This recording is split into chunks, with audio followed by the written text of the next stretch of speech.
최악의 상황에서 드리는 기도라고 하는 지하에서 오늘 말씀을 우리 함께 나누며 은혜를 받고자 합니다. 하루에 그렇게 생떼 같은 자녀 10명을 몽땅 다 잃었습니다. 동방의 거부라고 하는 그 욥이 가지고 있던 모든 재산이 하루아침에 다 사라졌습니다. 그가 가진 모든 안전장치가 동시에 붕괴된 것 같습니다. 그런데 성경은 오히려 아주 담담하게 그런 상황들을 쭉 기록합니다.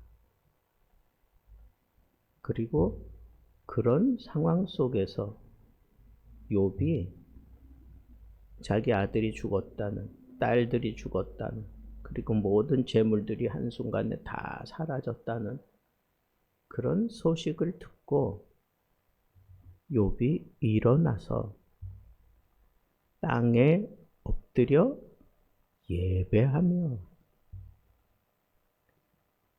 여기서 놀라운 것은 욥이 울지 않았다라고 하는 것이 아니라, 성경에는 분명히 표현되어 있지 않지만 그렇게 자녀들을 사랑하는 욥의 그 성품을 생각할 때 참 서럽게 많이 울었겠다 하는 생각이 듭니다.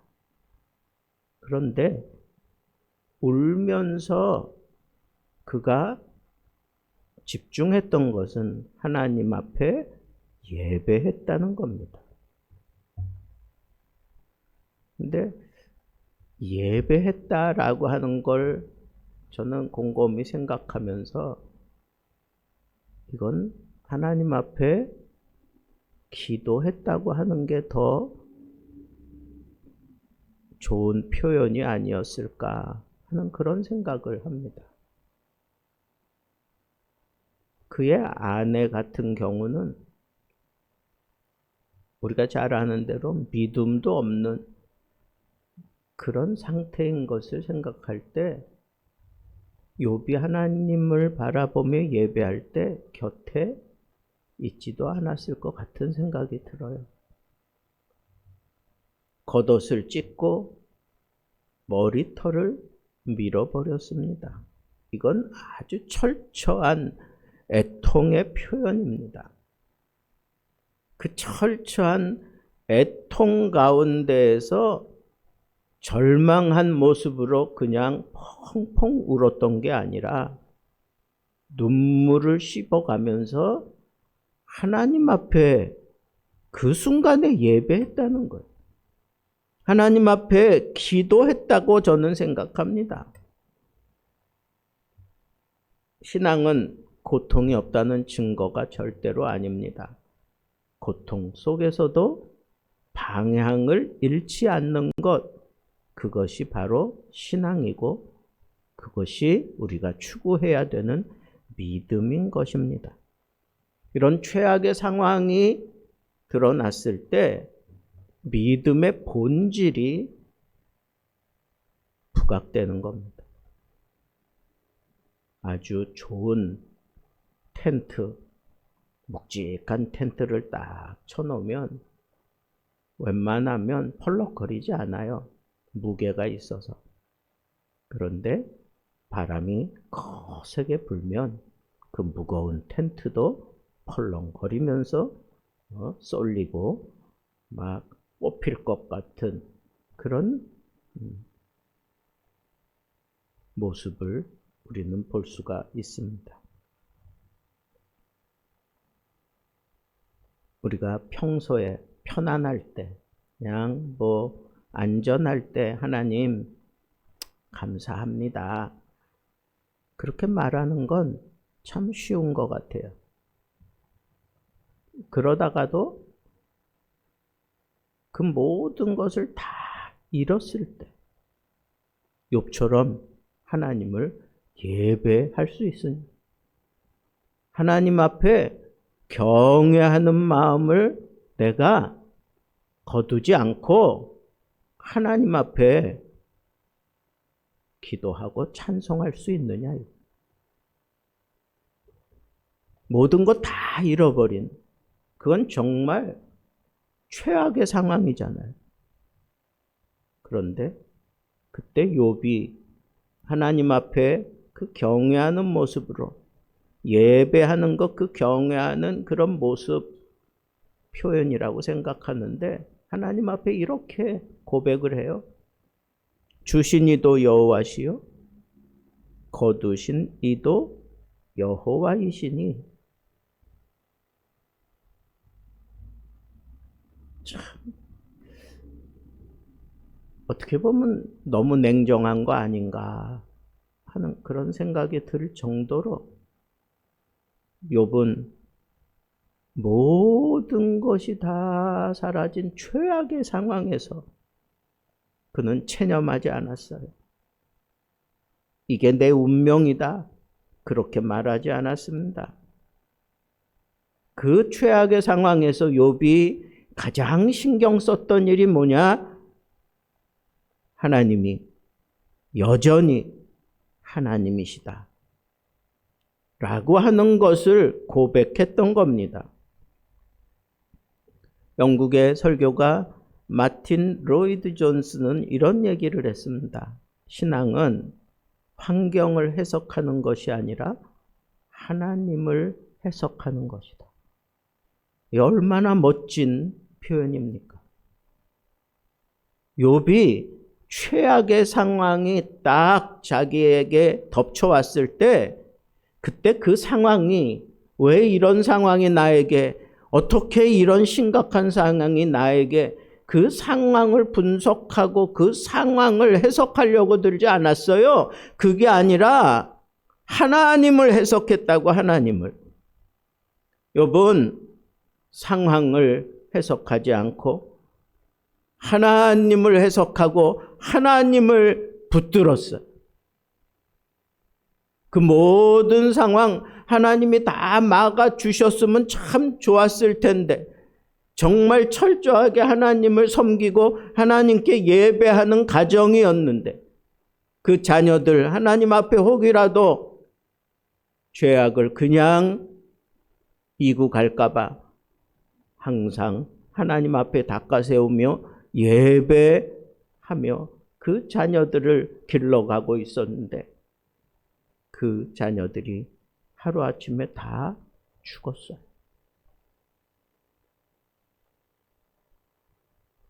욥이 잘못한 게 있어서 이런 상황이 자기에게 임했다라고 생각하지 않아요.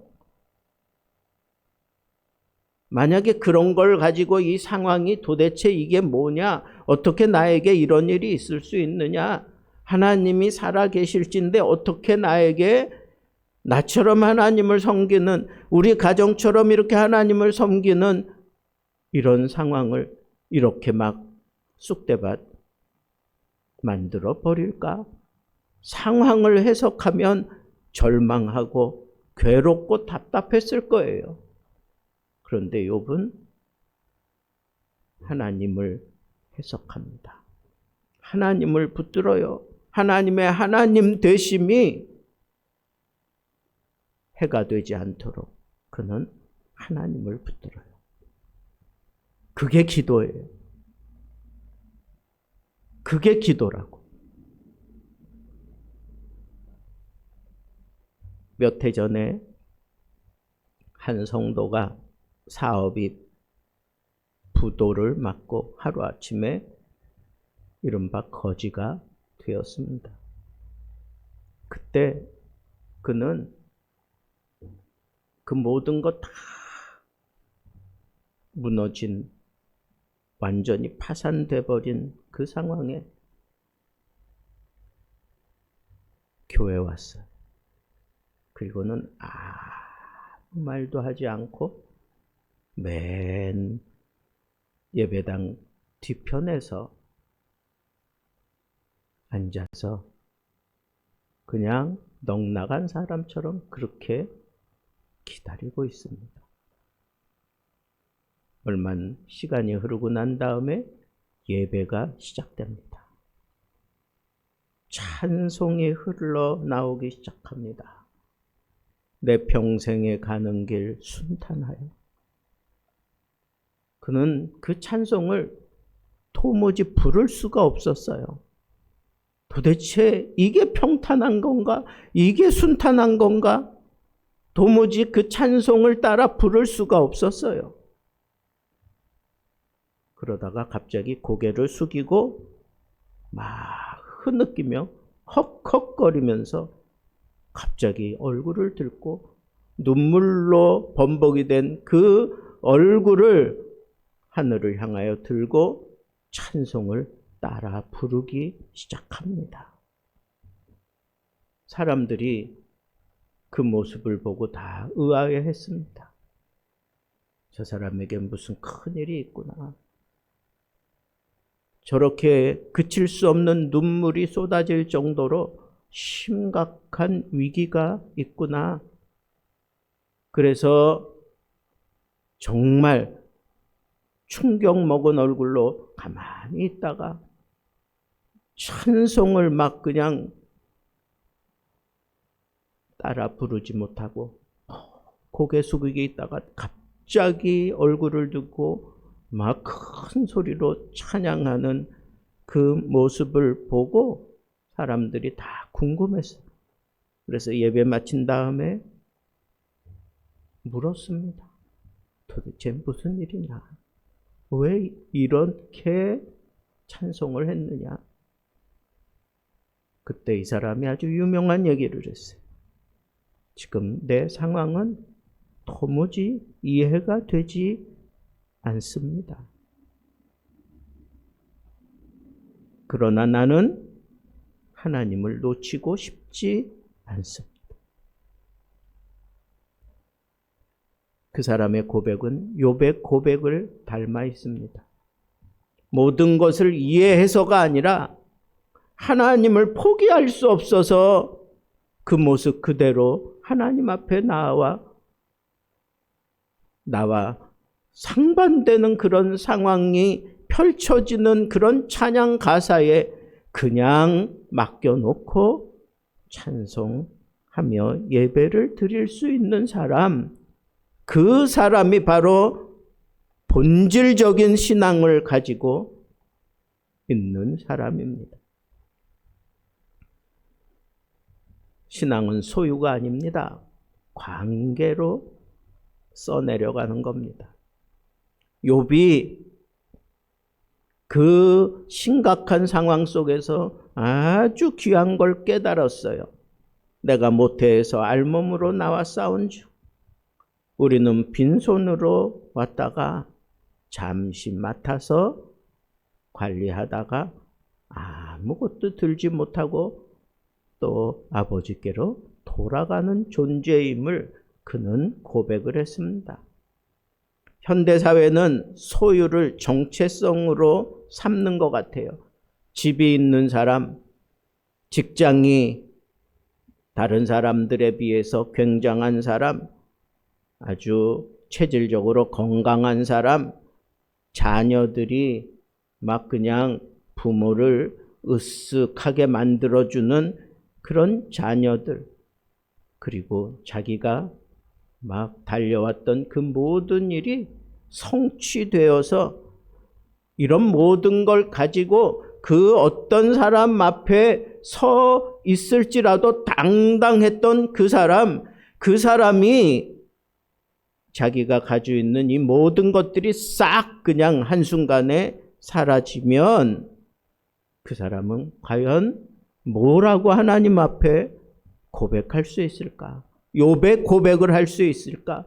욥이 당한 그 최악의 상황에서 하나님께 예배하며 하나님을 붙들었던 그런 모습을 취할 수 있을까? 오늘날처럼 소유 개념으로 아주 그냥 똘똘 뭉쳐져 있는 이 사회에서 그 소유가 한순간에 싹 사라졌을 때 과연 나는 하나님 앞에 선 존재지 소유를 붙들고 씨름하는 존재가 아니다라고 고백할 수 있는 사람이 과연 몇이나 될까 하는 생각을 해봅니다. 모든 것을 잃었지만 욥은 하나님과의 관계를 포기할 수 없었어요. 한 성도도 모든 것이 이해되어지지 않지만 그래도 나는 하나님을 포기할 수 없다고 그렇게 고백했던 그 고백이 바로 그 사람의 신앙 본질이 분명하다라고 우리가 얘기할 수 있습니다. 여러분, 모든 거 다 앗아갈지라도 하나님과의 이 관계는 놓치지 마세요. 내가 힘들고 어려워요. 하나님과의 관계를 더 돈독히 하세요. 내 모든 것 다 앗아가고 정말 쫄딱 망했습니까? 그때 본질적으로 내가 바른 신앙을 가지고 있다면 하나님 앞에 나와서 하나님과의 관계, 나는 이것마저 나는 놓칠 수 없다. 이것마저 빼앗길 수는 없다. 그러면서 하나님과의 이 관계를 돈독히 하는 그런 기도, 그런 예배를 드려야 한다. 그것이 바로 오늘 이 욥의 예배와 기도의 핵심입니다. 욥은 그 최악의 상황에서 적어도 3가지의 기도를 드렸다고 봅니다. 첫째는 엎드렸어요. 교만은 서 있으려 하고 믿음은 엎드립니다. 엎드림은 패배가 아니라 신뢰입니다. 하나님을 신뢰하는, 나는 이해하지 못하지만 하나님은 나를 절대 포기하지 않으십니다. 그런 마음으로 엎드린 거예요. 그리고 욥은 인정하는 기도를 했어요. 주신 이도 여호와시오, 취하시는 자도 여호와시니. 인정은 이 상황에 대한 포기가 아닙니다. 하나님의 주권을 인정하는, 그 상황에서 하나님의 주권을 붙드는 기도입니다. 3번째는 욥은 그 상황 속에서도 찬송의 기도를 드려요. 찬송의 기도를. 여호와의 이름이 찬송을 받으실지니이다. 모든 것 다 사라진 최악의 상황인데 거기서 하나님 앞에 찬양하는 기도를 드렸다. 이게 욥의 기도예요. 여호와의 이름이 찬송을 받으실지니이다. 찬송은 상황에 대한 노래가 아닙니다. 하나님에 대한 선언입니다. 2차 세계대전 중에 우리가 잘 아는 독일의 신학자 디트리트 본 회퍼가 감옥에서 처형을 앞두고도 그는 모든 사람들이 의아해할 정도로 힘찬 찬양을 계속 불렀습니다. 하나님은 우리가 이해하지 못하는 길로 우리를 인도하신다. 그러나 그 길도 선하다. 이게 본 회포의 고백입니다. 연말이 되고 새해가 되면 우리가 이 본 회포의 노래를 우리가 자주 부르지 않습니까? 그 가사의 맥락도 바로 여기 있어요. 우리가 이해하지 못하는 길로 하나님이 우리를 인도하실지라도 하나님은 선하시다 이거예요. 그 길도 나에게 참 아픔을 주고 나에게 참 비참함을 주는 그 길도 하나님은 선하시다. 그는 풀려날 것을 기대하면서 찬송하지 않았어요. 모든 사람들이 다 알듯이 이제 곧 처형당할 것을 알았어요.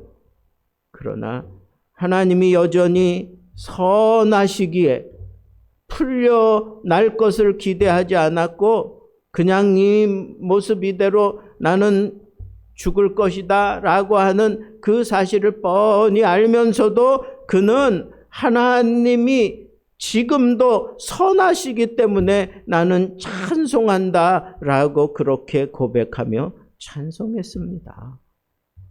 이게 최악의 상황에서 드린 욥의 기도와 뭐가 다릅니까? 여러분, 우리도 한 인생을 살다 보면 언젠가 최악의 상황이 우리를 덮어 놓을 때가 있을 겁니다. 그때 어떻게 기도하겠습니까?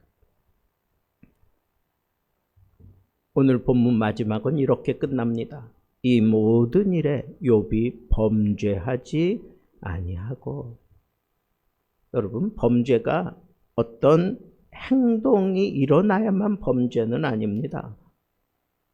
예수님께서도 그랬잖아요. 여자를 보고 음욕을 품은 자마다 간음했다. 범죄란 하나님을 왜곡하는 것이 그게 범죄 중에 범죄예요. 하나님이 나를 버리셨다. 이 상황만 보고 그렇게 막 얘기하고 하나님은 정말 불공평해. 하나님이 정말 살아계신다면 어떻게 이렇게 헌신하고 이렇게 하나님을 위해 희생했던 나를 이런 심각한 상황으로 몰고 가시느냐고. 저 악한 자들은 저렇게 잘 살게 만드시고 왜 나는 이렇게 가난하게 만드시나. 하나님 참 불공평하시다. 이렇게 말하는 순간 우리는 하나님을 모독하는 것이 됩니다. 욥은 몰랐습니다. 하늘에서 어떤 일이 있었는지. 그러나 그는 하나님을 오해하지 않았습니다. 그리고 자기 입술로 죄를 범하지 않았습니다. 저는 오늘 말씀을 통해서 이거 하나만 좀 분명하게 전하고 싶어요. 무너져도 기도하는 사람이 되죠. 무너져도 예배하는 사람이 되죠. 찬양은 평온할 때 드러나지 않습니다.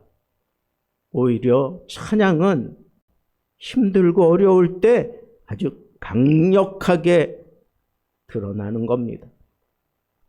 신앙도 그렇지 않겠습니까? 무너질 때 드러나는 거예요. 혹시 지금 여러분들의 인생 영역 가운데 무너졌다라고 생각되어지는 건 어떤 겁니까? 건강입니까? 관계입니까? 경제입니까?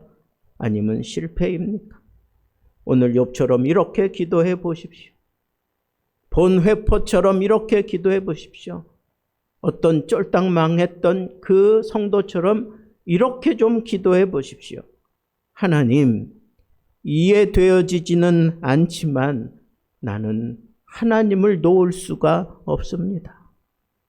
최악의 상황에서도 예배를 선택하고 기도의 자리에 나아가 펑펑 울면서 하나님 앞에 부르짖는다면 그 사람은 절대로 하나님이 놓지 않으실 겁니다. 상황은 얼마든지 무너질 수 있습니다. 그러나 예배는 무너져서는 안 됩니다. 그리고 성경은 우리에게 분명하게 선을 긋고 얘기합니다. 하나님은 욥을 버리지 않으셨습니다.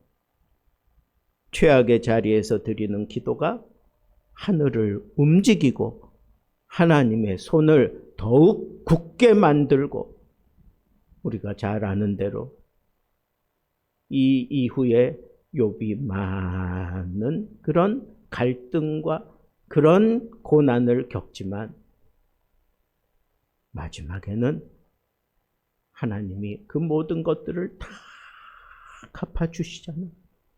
이전보다 더 좋은 것으로 더 많은 것으로 채우시고 갚아주시잖아요. 여러분, 최악의 상황이라고 생각되어질 때 하나님 앞에 예배하는 심정으로 기도해야 되는 그 메시지는 이거 하나밖에 없어요. 내 머리로는 이해되어지지 않는 이런 심각한 상황이 나를 덮쳤지만 이 순간에도 나는 하나님을 놓칠 수가 없습니다. 이 순간에도 나는 입을 벌려 하나님을 찬양합니다. 이게 최악의 상황에서도 하나님 앞에 멋지게 기도했던 욥의 기도고 본회포의 기도고 심각한 어려움을 만났던 무명의 기도였습니다. 오늘 우리들도 이런 자세를 가지고 하나님 앞에 기도해서 우리의 이 암울하고 힘들고 어려운 상황, 내 개인적으로, 가정적으로, 우리 교회적으로 이런 심각하고 어려운 상황들, 이거 하나님이 해결해 주시길 원하신다면 여러분 전적으로 하나님 앞에 이 고백하세요. 내 작은 머리로는 이해할 수 없지만 이 순간에도 나는 하나님을 놓칠 수 없습니다. 그래서 나는 찬양합니다. 그래서 나는 기도합니다. 그래서 나는 예배합니다.